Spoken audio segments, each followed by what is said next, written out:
Welcome to Behavioral Health Today. I'm your host, Dr. Graham Taylor. My guest today is Dr. Natalie Petouhoff. Natalie is a best-selling author and consultant. Natalie's career spans many years in technology and customer and employee experience, with positions in and consulting at companies including Salesforce, Hulu, Marriott, General Motors, General Electric, and many more. Natalie holds a PhD in materials science and engineering from the University of California and years as a rocket scientist, providing her with the left brain skills to strategically analyze how things work and to redesign the world for a better future. Natalie's current passion is shifting outdated paradigms by juxtaposing current beliefs with seemingly contradictory ones to reveal insights to drive the future of work, customer experiences, businesses, and humanity moving forward. She believes we can imbue technology with our hopes and dreams for a future focused on bettering humanity. We're excited to have Natalie with us here today as we talk about the disconnect with a customer experience, the future of the workforce, and her new book, Empathy in Action. Natalie, welcome to the show. Thank you. So nice to have you here. You know, as we get started, I would love our listeners to learn just a little bit about you and what inspired you to get into this work around technology and customer experience. So I started my career as an engineer and a scientist at General Electric, General Motors, and I found the work environment very fascinating. And so one of the first experiments I had to do at General Motors was they came to me and they said, we're thinking about changing the way that we do coating on doors, car doors. And so there's a coating before they put the paint on called galvanizing. And they were doing two-sided galvanizing, which means both sides of the doors are galvanized. And they said, we're going to try to do one. And the question was, will the door corrode faster? I'm going in my brain, like, yeah, I'm just like brand new on the job here, but yes, I think there's a reason we've been doing it this way. But I'm like, okay. So I did the experiment. The answer was yes. We did the meeting, right? So we got all these muckety mucks coming in, you know, with their charts and PowerPoints and all that kind of stuff. And they said, I showed the results and they go, okay. And it's like twice as fast, right? So I'm imagining cars, living in Detroit, cars driving around and holes in the side, right? Thinking, wow, that would be terrible. And so they said, okay, thank you. And I said, well, wait, you know, like I was very invested in my work and really excited. They asked me, and I said, what are you guys going to do? And they said, oh, well, why do you care? Oh. And I was like, oh, interesting question, right? And I said, well, you know, I'm just really wondering. And they said, we're going to go with one-sided. And I said, well, but won't that degrade the value of the product? And they said to me, we don't understand why you're so concerned about this, because you're just a scientist. And I said, well, I think it's really bad marketing and branding and a bad customer experience, and it's going to hurt the brand. And they're like, but you're an engineer, don't worry about it. So they're literally perplexed about your questions that almost seem inappropriate or out of my scope or sphere of You're out of your lane influence here. or right. And so that was a really interesting experience for a customer, you know, of General Motors, had bought many cars. And I just thought it was really interesting that they really didn't want my opinion, right? So here's executives saying that employees are so important and everybody matters. And yet when you want to participate, they really weren't interested, right? So it was kind of like a platitude on a plaque on a wall somewhere. And I thought that I was showing initiative, that I truly, really cared. And so it was just very fascinating to me to, I don't know, just kind of feel a little invisible. So, but you're speaking in some ways for those doing the work that this makes sense from your findings, but also the customer side. And you're trying almost to advocate and speak up for those who are going to be using the product, that the research shows from what you're finding that this is going to be the best product they could walk out of, you know, the sales office with and off the lot with. But that wasn't being prioritized. No, planned obsolescence was. Got it. Yeah. So this segues Yeah. So this Yeah. segues into an experience you want people to have coming out, the customer, the employee experience. Begin to connect this route for us. So I think that experience at work was really fascinating in like my first real job. And I just thought, and I had experienced some really great leaders and managers. And so the difference was very obvious to me when you had an engaged leader or engaged manager, especially Mm. as a brand new employee, because you're like so excited just to be there and you got Oh, the yeah. job, you interviewed and you got the job. And it's just really exciting to be contributing. And yet, and every time the 10K would come out or, we'd have an all hands meeting, they would talk about this concept of how important our customers are and how important our employees are. But then we would do the employee survey every Yeah. January and we'd get dismal results. Right. And they were always perplexed why. And so I started to see that while companies talk about customer and employee experience and the importance of those two assets, they really, most companies don't walk their talk. Now, Mm. and then I saw evidence like, later in my career, like Herb Keller, who ran Southwest Airlines for a very long time and did the concept of management by walking around, right? Yeah. So there have been icons in the field that really do not only talk about this, like, but instead of being a paper platitude, Yes. or a plaque platitude, it Yeah. was really their DNA. And what I realized was this is in my DNA. This is who I Mm. am. And it comes from a set of beliefs about how you conduct yourself, about that Mm. you are your word, that you really want the best for others. And I realized that there was a big discrepancy between what we say and what we actually do. And that corporate America really, there's no litmus test. Like, so Mm. you can have the platitudes on the wall and you can get really excited about becoming an employee. And then you get there and then there's this sense of being let down. Yeah, it's really a buzzkill, isn't it? I mean, It's as you're such talking a about it, yeah, it's a buzzkill here. You're talking about this disconnect. I mean, they're talking about the importance of it and measuring it, and the data's right there, but there's this disconnect that somehow is impacting it's got to impact the current state of the workforce. What is the impact were you finding of that so disconnect and that buzzkill?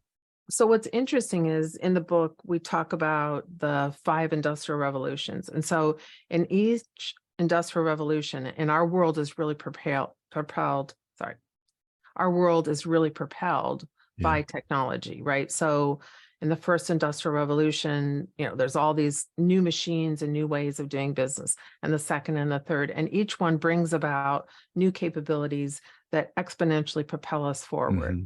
But what I also noticed was that we haven't evolved on a emotional consciousness Yeah. level Yeah. through those industrial revolutions. And so, in the first, second, third, we were really looking at the treatment of workers, right?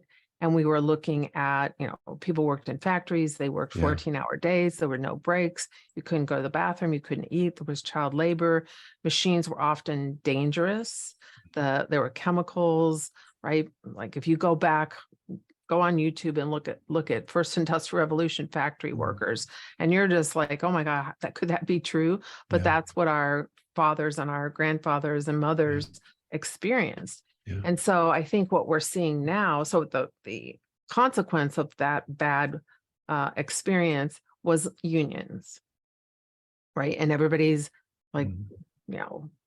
the leaders didn't want unions, and yet they were forced to change things that needed to be changed that would probably make everything better for everyone, Yeah. but they had to be forced into doing it. And so Mm. what I see now is things like the great resolution, what I see now is the great resignation. I see Yes. quiet quitting, right? So and every time I look on Instagram, Forbes and Fortune have a lot of magazines articles, and they're talking about the newest, latest way that employees, I think, are trying to get back at a system that they feel betrayed by. So it's not that employees don't appreciate their work or don't want to be productive. They don't like the experience that they're having. And what I see, there's a lot of CEOs talking about, how upset and employees must return to work and they Mm, must do this and they must do that. And they're trying to go back to what we had, which was very much a command and control kind of structure, right? mhm. I'm going to tell you and you're going to do this, or there's somebody out there waiting for your job. Yeah. So do it or else kind of, and sometimes that's spoken and sometimes that's unspoken. And I think there was a recent article where they were talking about the younger generations and how they were um, like taking three full-time jobs and working them all at the same time, but not revealing that to an employer and thinking that's fine because, and in their mind, right? And so go back to what empathy is, right? Empathy is the definition of sitting in the seat of someone else, seeing the world through their eyes, and then taking action based on the information that you've received. So if the CEOs that are, so adamant about how bad employees are and how disappointed they are in their productivity and all these things, if they actually sat in the seat of the employee to understand why they're feeling disdain or frustration or just not motivated. There's a Mhm. whole lot of talk about productivity, Right. right? If they actually sat in the seat of those employees and they could see the world through their eyes, they would have a much better understanding of the current circumstances and the current actions, but they're not, right? So empathy is not a practice So that empathy is is part of, normal. what was the last part? I'm sorry. It, Empathy is not part of how yeah. most leaders lead. Yeah. They think, I know, I tell, you do. I appreciate bringing and weaving in this empathic kind of attunement into the assessment process here. And you're talking about if we're going to evolve from just simply production being, the holy grail and how much we can spit out, but we can actually increase an overall betterment in business by bringing in a conscious awareness of the interpersonal experiences employees have at work, the customer has in the sales process. And I know that your passion is working to shift this. You're explaining this so clearly. I know that your passion is working to shift old, outdated paradigms by juxtaposing current beliefs with seemingly contradictory ideas to reveal some new insights. And that evolutionary change, that paradigm shift, has got to be a challenging one. And I'm curious if you could give us yeah, that's probably an understatement, but give Yes. us a sense of an old paradigm like you're doing right now and how you try and come in and try and juxtapose current beliefs to gain that new insight that you're saying that it actually can make things better exponentially. So a good example is if you look at two assets that a business has, employees and customers, neither are on the balance sheet. Yet, without employees, there's no one to build the products and services. And without customers, there is no one to buy them. So you have two very important assets. We don't include them on the P&L. Mm, So they're not attended to in the same way that other assets are.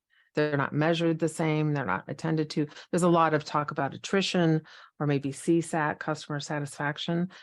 And so the concept, the business model, empathy as a business concept, right? So mhm, most people think it's an emotional concept. What I'm trying to say is this is actually a business concept. yes. And so, Can you park on that just for a second? That's an important sure, piece. This just isn't some feel good thing. This is we essential and part of part of the DNA that's actually in there that's not being paid attention to. And you're trying to bring attention to it to say, this is already there, but you're not factoring it in. Let me try and bring it to your attention rather than kind of having this myopic view. You're trying to open the kind of the aperture around this and say, there's something larger here that I'd love you to see. And if we can tap into, we can make some good changes here. exactly. So the concept of empathy as a business concept will Yeah. actually reduce your costs Yes. and increase your revenue. So then the next thing people say to me is, oh, you want me to spend more? No, No.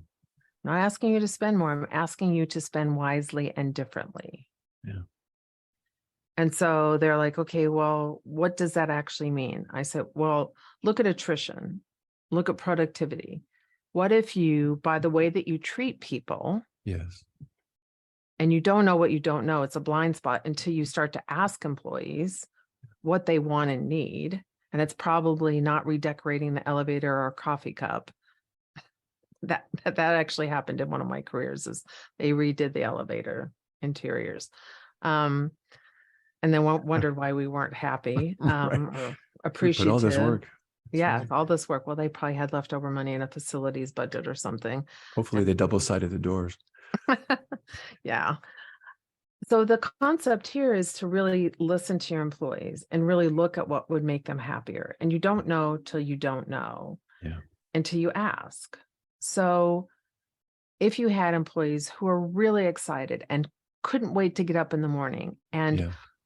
had all these brand new ideas and were really motivated to implement them.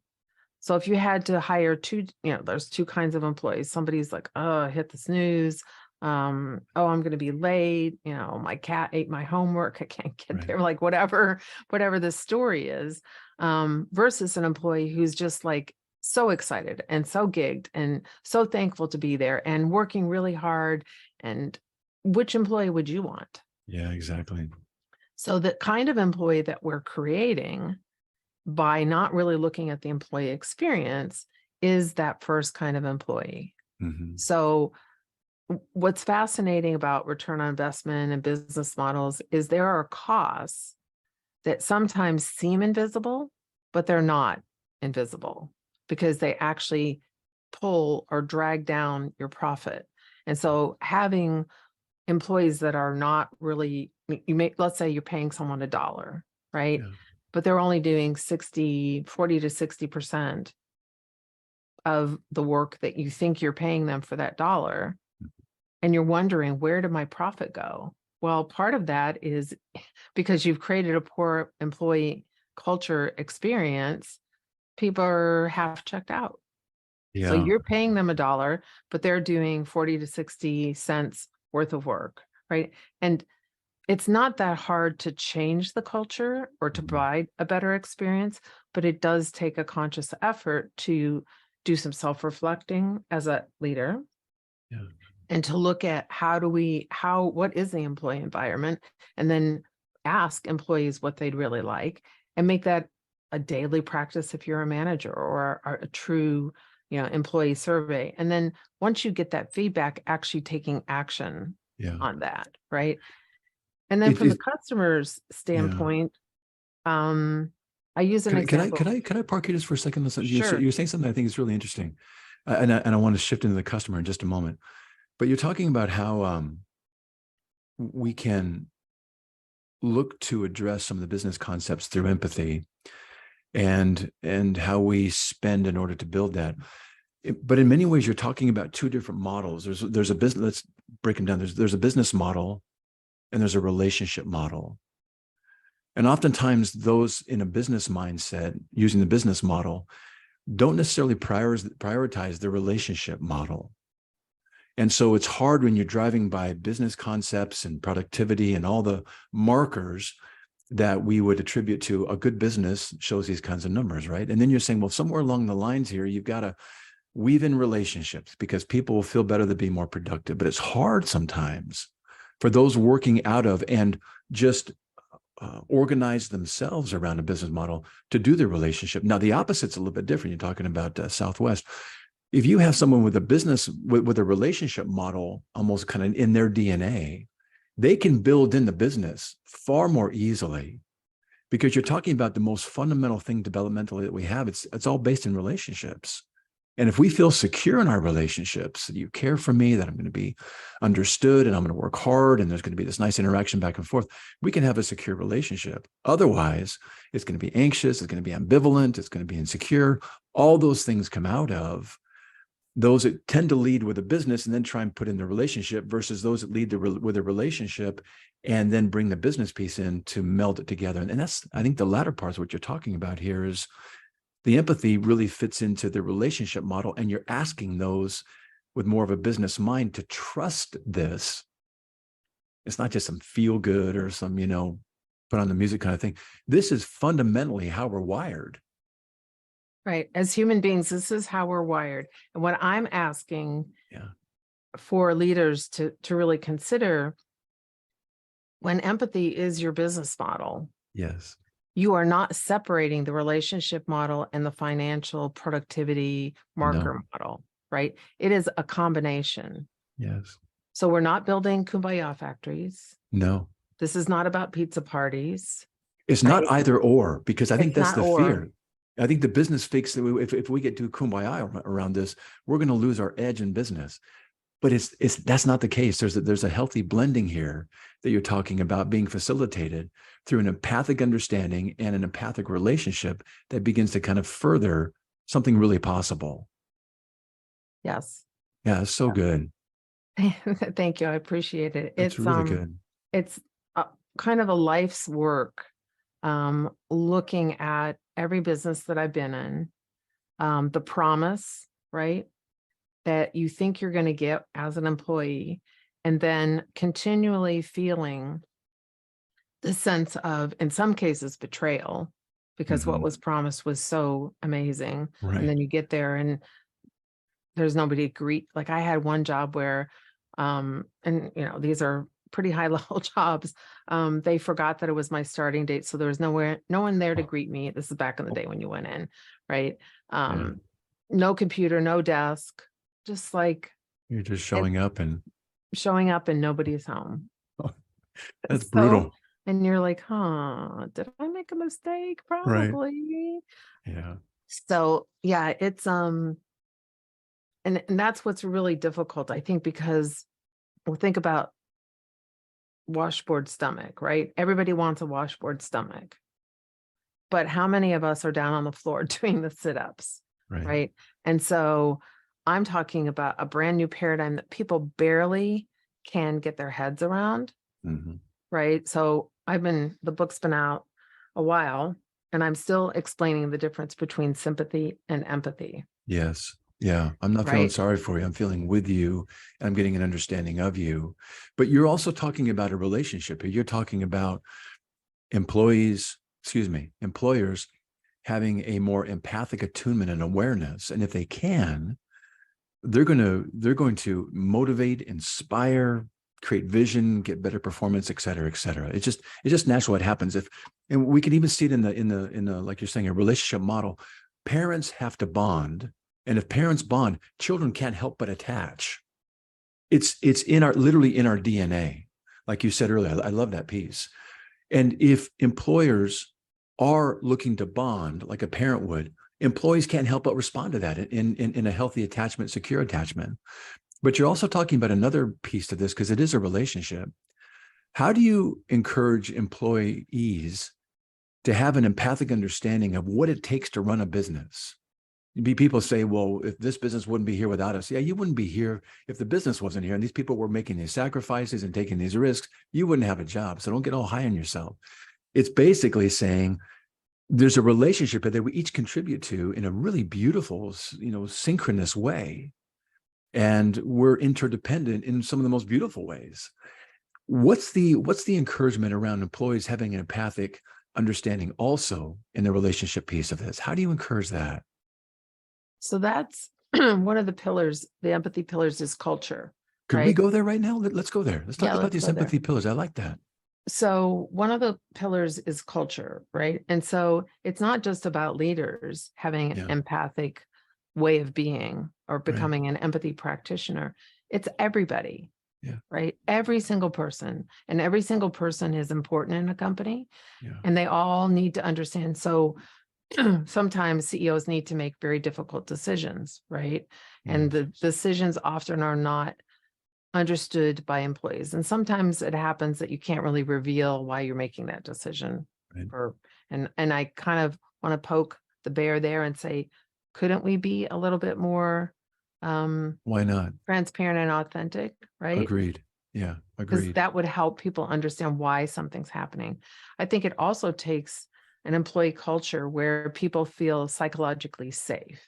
Exactly. And so I think part of why you don't have that child-parent bonding. And I really think corporations are just like one big happy or unhappy family. Yes, I it's think it's a system. Systems all over the place, but it's a family. it's Exactly. a family, and That's the right. dynamics that play out are, either positive, healthy relationships or often very dysfunctional. And I think a lot of that comes down to psychological safety.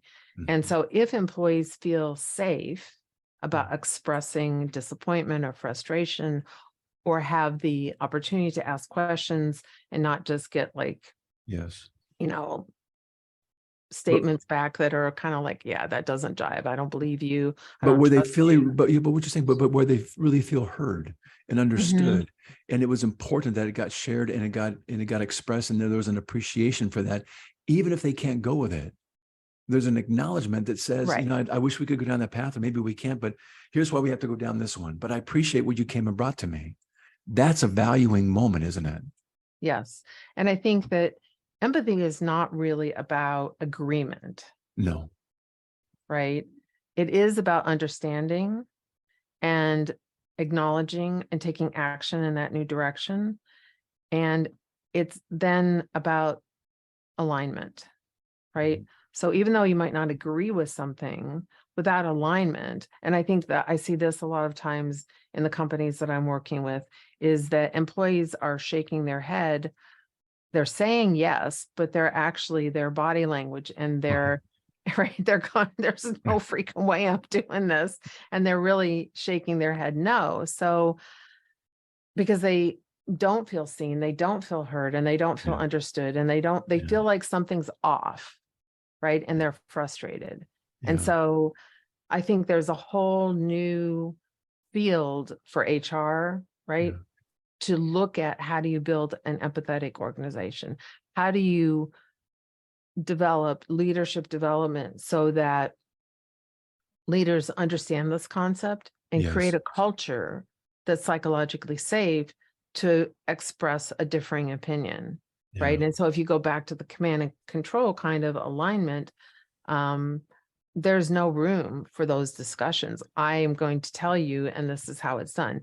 What I did find, and part of working at General Motors was very fascinating because I saw, there was always the looming Japanese auto market, right? Mhm. And so what Edward Deming, and he's one of my heroes, you asked, I think, like who do I Who look up to? motivates you? And Yeah. who kind of helped to build this house? Edward Deming was one of those people. So in the 50s and 60s, he said to the American auto industry, if you really truly care about your customers and you really look at quality, right? His whole thing, he was a quality person. You really build the best quality product that really serves the needs. And this would be the job to be done by Clayton Christensen. He later came up with that. Like, what does the customer really, really want? Or are you just building something you think the customer wants? Right. Right? Are you really listening to that customer? And he tried to get the American auto industry to understand this concept. And they said, we don't need that. We have lots of customers and we're not really worried about it. So Edward That's Deming really went, disrespectful, isn't it? it's disrespectful, but Yeah. it ends up being, as a business model, pretty damn stupid. Exactly. Right. And so when you get down to it, Mhm. not acknowledging the feedback, Mhm. not being empathetic, not hearing the other side, getting that feedback and integrating it into your actions and how you do business makes no sense. So not an idea, right? Here's proof point. Deming went to Japan. He taught the Japanese auto market how to be empathetic to the customer, Yeah. how to be empathetic to employees, and almost destroyed the American auto industry. I don't know that it's really recovered, at least not to the place it was before Deming. So if we're really smart, can start to learn from history. And I think what I'm bringing into the world is this idea of this is a tipping point. Mhm. Maybe I'm the oracle that's just putting it out there. But if you don't get this now, it's Mhm. going to come back to bite you, Yeah. because this is the way the world is going. And the companies that are doing well in a not so great economy are the ones that are listening to their employees, listening to their customers, integrating that feedback into their business, right? And so it's easy, but it's not simple, right? No, Because we're no. shifting paradigms, we're shifting behaviors. And I go back to the sit-up. How many of us would like to have a washboard stomach? Everybody would look great in their summer wear, right? But Right. how many of us have the discipline to go, okay, I'm going to change my habits. I'm going to change what I eat. I'm going to change things about me so that I can have a different result in 6 weeks, Yeah. 6 months, 2 years, right? And so what I'm asking is for leaders to really hear this, for employees. So what I would like for all employees is Yeah. understand this concept and quit your jobs at places that don't treat you well. That's Yeah. the biggest way to tell employers, I'm not putting up with this anymore. Yeah.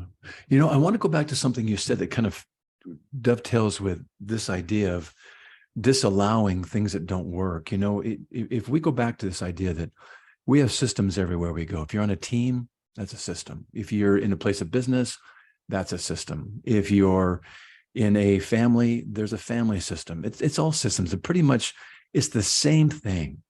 Little do we know it, that we grow up in a family system, and that system becomes an unconscious paradigm, schemata, model for how we come into the world. It organizes everything we do, whether we're conscious of it or not. And we replicate things we grew up with: roles, assignments, communication strategies, problem-solving techniques, ways that we think things work. And we find that being implemented in our current systems in our adult years. And you're talking about shifting a paradigm. What gets exciting for me, and this is what we do in psychology, and this is what you're doing in your work, is we have an opportunity to create a system now in our lives, in our adult lives, that maybe we didn't get a chance to grow up with. Little do we know that we're bringing that family model into our place of work, whether we're the boss or whether we're the employee. How did your parent treat you growing up? Did you have a voice? Were they respectful? Did you have an opportunity to be valued? If so, wow, you're going to be motivated. You come in with ideas. If you didn't, you're going to be reticent to share things, or you're going to be a little salty before you even come in because you're not anticipating good consequences or good interactions.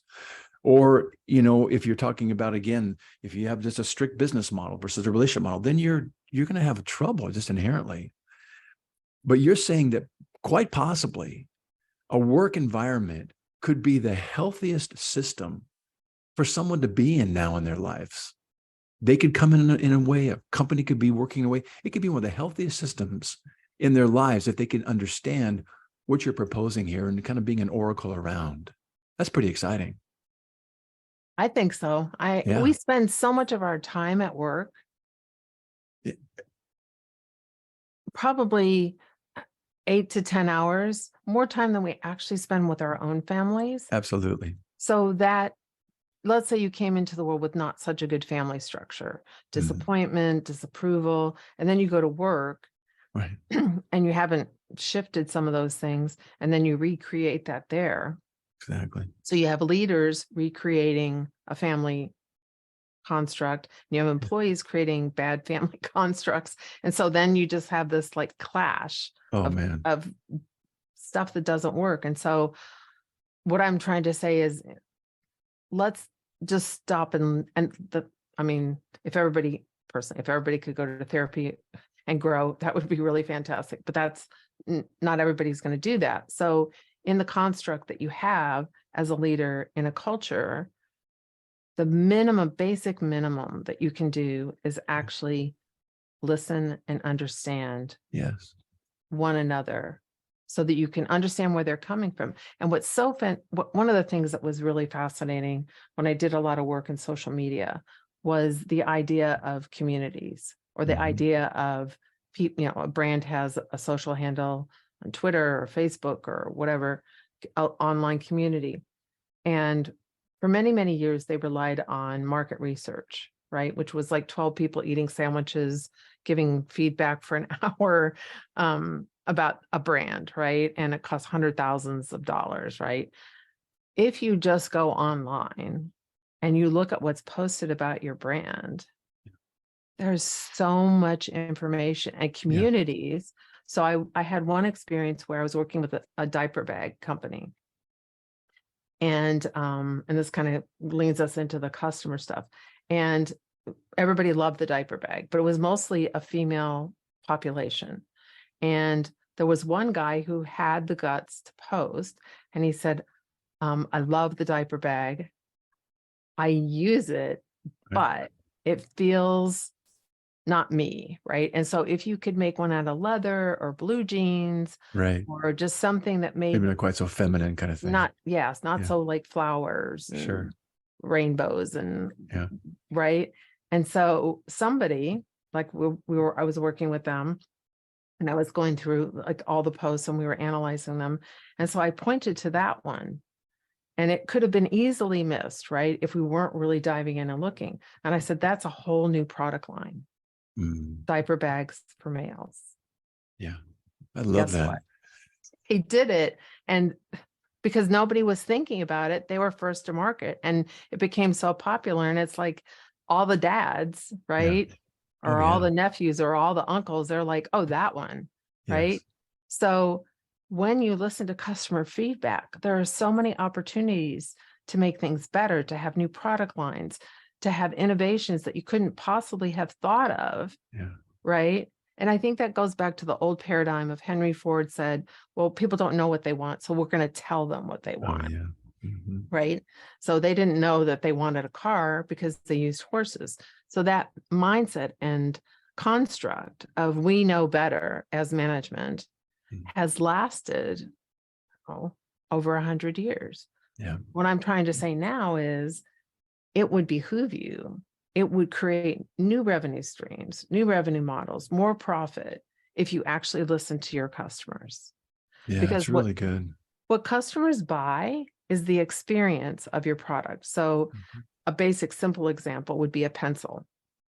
So when you buy a pencil, the ultimate goal of the pencil is to write, but it's the use of the pencil that determines whether you buy again. So when you go to erase, sometimes when you erase and then the eraser kind of like starts to bend and then breaks off or Mhm. leaves smudges on your paper. And then when you go to sharpen the pencil, how long does it stay sharp? Right? And what color is the writing? So what people are buying is the experience of using your product. Yes. So one of the things I'm working with companies is go use your product. Mm. Understand what the customer experience is Right. and start from buying it, asking questions, getting service, using it. And when you start to look at all that information that you might have paid a research firm for, right now, that information, if you're actually actively engaging with your customers, is at your fingertips, which Yeah. is going to make you have unique, differentiated offerings Yes. because you're actually focused in on the people who buy your stuff. And you can find new audiences and new demographics Yeah. by understanding the things, when people give you, I think negative feedback is the canary in the coal mine. So it's like a warning. And it's also gold because it Mm. tells you things that you didn't know that you didn't know. And so in the book, we talk a lot about blind spots. And so feedback can be Mhm. negative, it can be positive, it can be in the middle, but it's all valuable. I And I think agree. companies are scared of it, Yeah. right? And they think that they know, but I Right. can tell you, I'm working with DoorDash right now, and they're implementing the concepts in the book. And I had a concept of what this would be like, right? And I'm seeing how they're taking it and how they're implementing it in their business. And they came up with stuff that's really cool that I wouldn't have thought of. And Really I'm like, good. oh my gosh, this But is when really but when you fun. seed an idea, you can get to watch, and when it's a little bit outside the box, the proverbial box, that's where creativity and new innovation can come from, and this interaction. How does I know we're kind of winding down a little bit on our time here, but how does technology fit with this empathic lens? So I think one of probably the biggest area for empathy is customer service and Mm. technology. So when you go on a website, and you start to, let's say you've logged onto a website and you're looking at a product, and then you put it in a shopping cart, but then you have some questions. And so you start to look at the FAQs and you're not really finding what you need. And then you open up a chatbot, and the chatbot says, "Hi, how can I help you?" Really open-ended, right? And then you say, "Well, I'm looking at this paint and I wanted to know if it had any lead in it. And I want to make sure, I'm painting a baby's room." And so then they send you, maybe they don't have the answer, right? And then they're going to send you to a customer service agent. And then you have to start your story all over again, Mhm. right? From zero. There is technology now, customer journey analytics technology, that can understand what you're doing. Let's say you're logged in, you're authenticated, so it's not creepy. They can understand what you're doing, what you're looking for, can greet you as a customer, and understand real time. So it's really about using intelligent chatbots that Mhm. have the customer journey analytics built in so that it can get right to the question.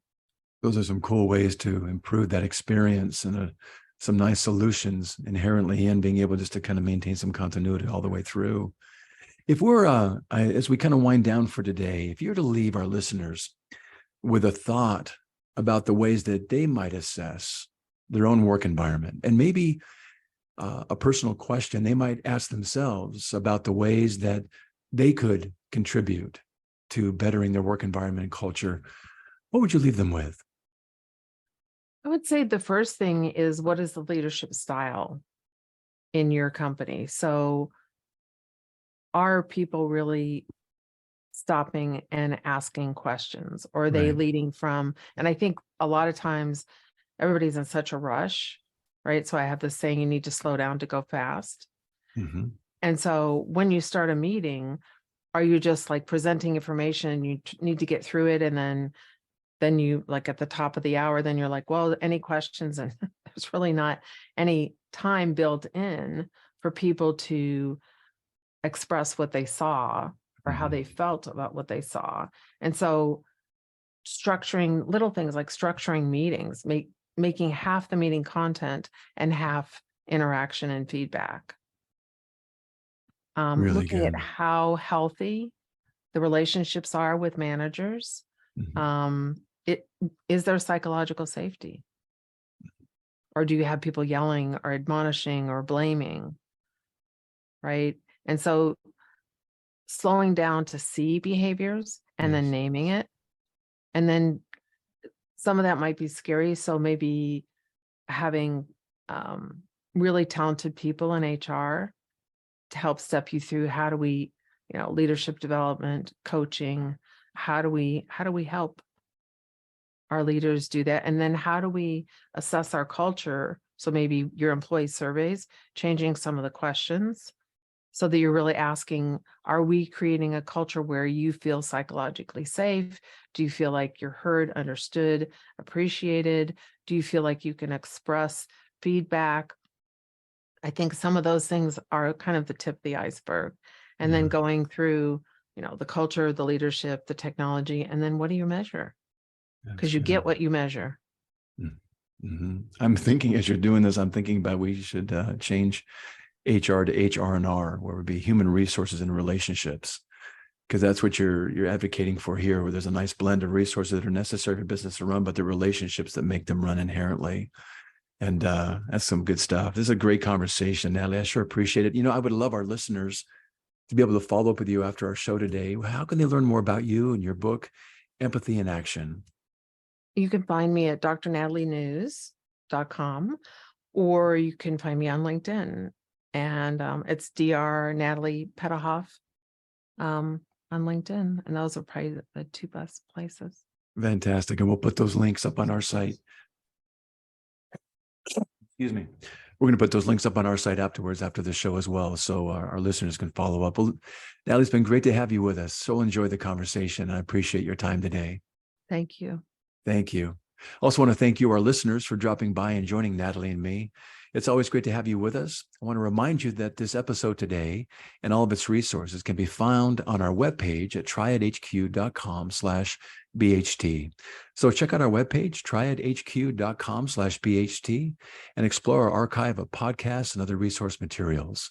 Thanks again for being with us on the show, and we'll look forward to having you back with us next time on Behavioral Health Today.